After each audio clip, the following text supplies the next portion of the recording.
If you've been watching air displays for many years, you've probably been used to seeing aerobatic displays drawing shapes in the air like hearts or smiley faces. But what about 5 aerobatic planes texting whole messages on the sky? Well, sky texters have the answer. This team of highly experienced aerobatic pilots have now established sky texting as a special and new aerial messaging and advertising format in Europe. With 5 airplanes in an inline formation, they fly at an altitude of around 3,000 meters and write letters, words and messages in the sky.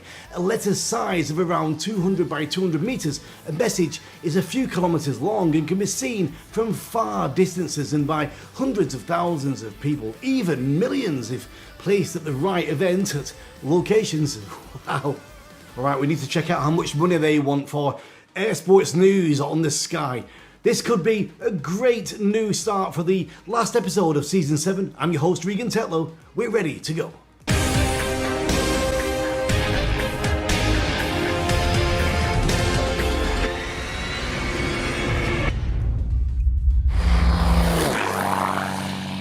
So this week we have a lot of official results from a variety of air sports disciplines that took place and ended last week. First one is from the World Gliding Aerobatic Championships in Leszno in Poland. Ferenc Torth from Hungary won the prestigious unlimited category and took the gold medal. Second place goes to Italian pilot Luca Bertosio and third one to Vladimir Linsky from Russia. Our special guest from last week's show, Eric Lens-Gouffier, has finished the competition in 5th place. Charlie Levy-Loubier from France was the best pilot in the advanced category. He was a little bit better than Maria Galvolini from Russia and Thibaut Frumeling from France. World champion title for the best aerobatic team goes to the Polish pilots. Congratulations.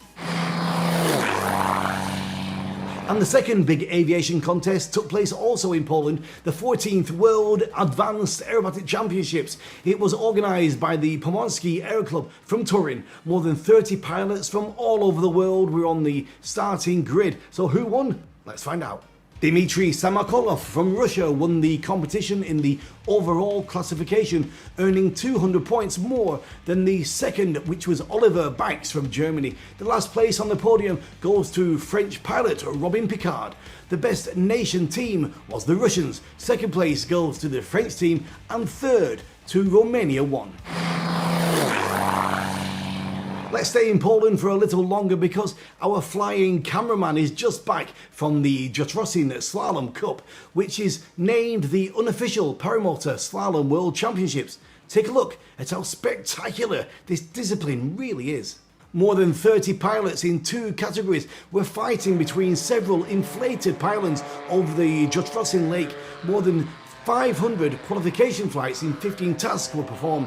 Alex Mathios from France, the best world-class slalom pilot for many years, once again proves his domination in PF1 class, winning almost all tasks and the grand final battle. The best pilot in the PL1 category was Paweł Loczek Korkensky from Poland, defeating last year's champion Wojciech Bodal. The Air Sports promotion team were on location preparing an official documentary video from this event. We'll let you know when it's ready to watch. We still have more interesting air sports competition. 2 days ago, the 5th FAI Junior World Hot Air Balloon Championships started in Leszno, Poland, and the World Parachuting Championships, the Mondial, officially began a day later in Tanay, Russia. We're keeping our fingers crossed for all the athletes and all the countries, and we'll get back to you with all the latest results. My first guest this week was a guy in a big private business. One day though, he decided to start aerobatic training and now he's one of the most recognisable air display pilots in Poland. It's the only one with the extra 300 aircraft who flies with an amazing pyro and fireworks on his airplane. Ladies and gentlemen, this is Marek Hoym. Tell me a little bit about your current display, what you do at the moment. Okay, actually, I'm doing 3 types basically of display, where 2 are dominating. I mean, the one is a day display, which I'm doing a standard unlimited kind of a freestyle flying. The good thing about that one is that I do not have any additional weight, right? It's just standard airplane, so I can do full G plus whatever, plus 9, 10 G or minus, I don't know, 6, 7 G. So, and that's a pretty dynamic one. The next one is a color smoke on the wingtips.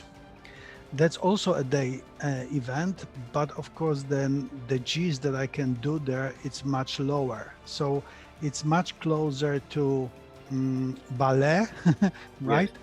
Rather than the very extremely dynamic day flight. But it's still, there are a couple of freestyle figures, but they are basically designed in order not to have too much G on the wingtips, because there is still some weight there.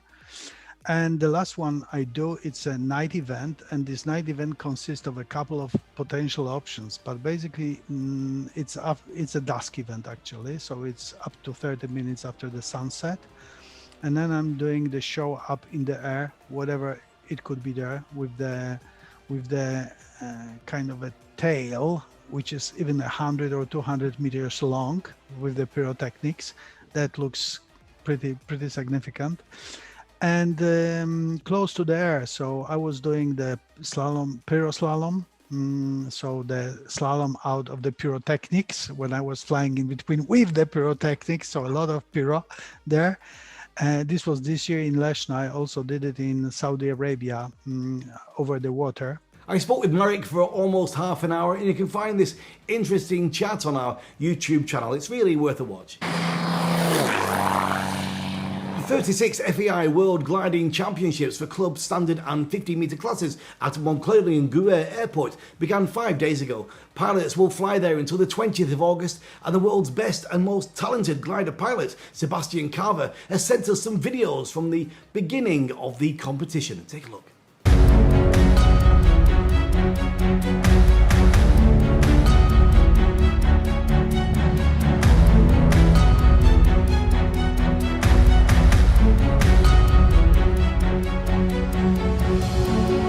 Hello.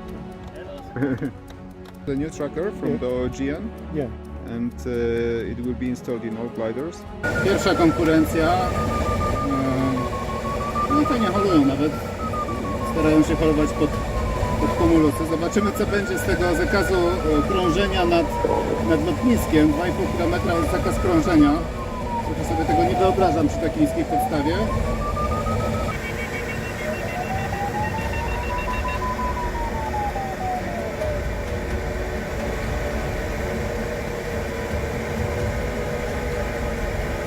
Od samego początku było źle, teraz jest jeszcze gorzej, bo pełne pokrycie chmurami, nie?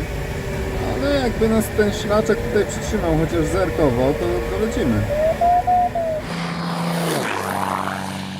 The National Aeronautic Association has announced plans to hold a cross-country air race for electric aircraft. According to the association, the 1,000 nautical mile cross-country race will be a resumption of the Pulitzer air races first held in the early 1920s, with the winner to be awarded the Pulitzer Trophy. The Pulitzer Electric Aircraft Air Race, which is currently scheduled for May 16 to 19, 22, will be flown from Omaha, Nebraska to near Kitty Hawk, North Carolina. The cross-country format, rather than a closed-circuit speed event, was selected to emphasize electric aircraft range and reliability, in addition to speed in a realistic operating environment. A cross-country race will require careful logistical planning from the race teams and highlight different electric propulsion technology choices and operational strategies such as rapid battery charging, whole battery changes and solar power augmentation to extend the range. After an interview with Marek Hoym, you might think that aerobatic flying can be also your passion as well. If yes, you can start your training as soon as possible and increase your skills by watching another great vlog video from great pilot Mike Goulian.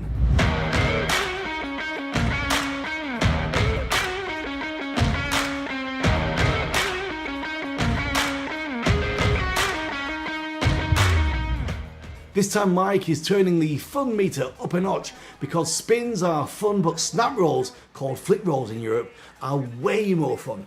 Come for a ride as he flies an airshow favourite, the Avalanche, a loop with a snap roll on the top. Fun for the pilots to do, fun for the spectators to watch. To make a little bit more spice into this maneuver, I'm going to do it on the top of a loop. This is otherwise known as an avalanche. So we're doing about 200 knots, 3,000 feet above the ground. I'm going to pull straight up into a loop. Looking at the wing. Now here as we reach the horizon, rudder stick, recover. Following some interest from airlines in electric aircraft, cargo carrier DHL has announced it has ordered 12 Aviation Alice electric cargo aircraft. It's the first order for the cargo version of the aircraft, and DHL has big plans. DHL says the Alice fleet will service short hop routes that are common in its operations. It will be able to carry 2,600 pounds of freight and go for up to 440 miles on a charge. A recharge will take just 30 minutes and will be done during unloading and loading. DHL said the electric planes will fit seamlessly into its fleet of piston and turbine planes that serve smaller communities. DHL said that the first aircraft will likely be used in California. And now let's move on to our Gordon Bennett update section. Not many people can even imagine what a great experience it is to fly in the Gordon Bennett race. Thrilling, epic, and with a lot of rivalry. And now, try to imagine that you can do that, such a great flight, with your family, with your father or your son. My first guests this week are the great German pilots Wilhelm and Benny Eimers, father and son. Not long now, when do you leave for Poland? Right now we are here to make our plan. I think at Wednesday, depends a little bit on our schedule, the way to Poland and our hotel rooms. We are still don't know in what hotel we need to stay and which hotel. So we will see. Well, we need to know the hotel. We need to know where the party is going to be. Yeah. So what do you know about teams? I know some teams are not going, some teams are going. Have you heard? I spoke to some of them. Sure. As you know, COVID makes it not easy, and when you have American teams, they make the plans about 6, 7, 8, 10 weeks before. So it will be quite difficult to get all this managed. And also, I have got some information that teams are not so happy with the takeoff point because it's very close to the end of the competition area. And as you know, when you see all the races before, it's quite possible that we have westerly winds getting us to the eastern border of Poland. Yeah. But then, normally it should be not a reason to taking not part, because then it's good for teams. They have not the best balloon, so everybody can win, then everybody has a chance. So it depends then maybe on few meters.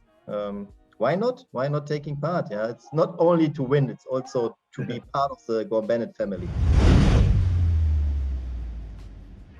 I've already interviewed pilots from Poland 1 and Poland 2 teams, but this country has got one more team on the Gordon Bennett starting list. Let's chat with Władysław Szczeslik and Andrzej Oleski. Just over a week to go. How are things? How's preparation?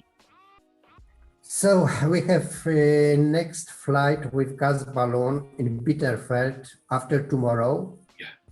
We're going to try our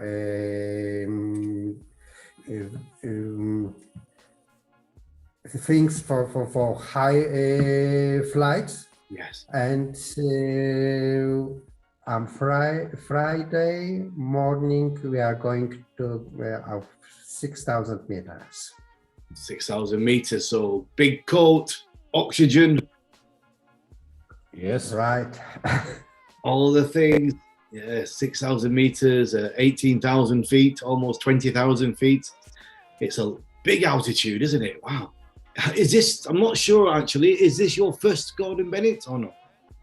That is our first time in Gordon Bennett. We have a flight license for gas balloon. 1 year, made 1 year ago. So we are relatively fresh.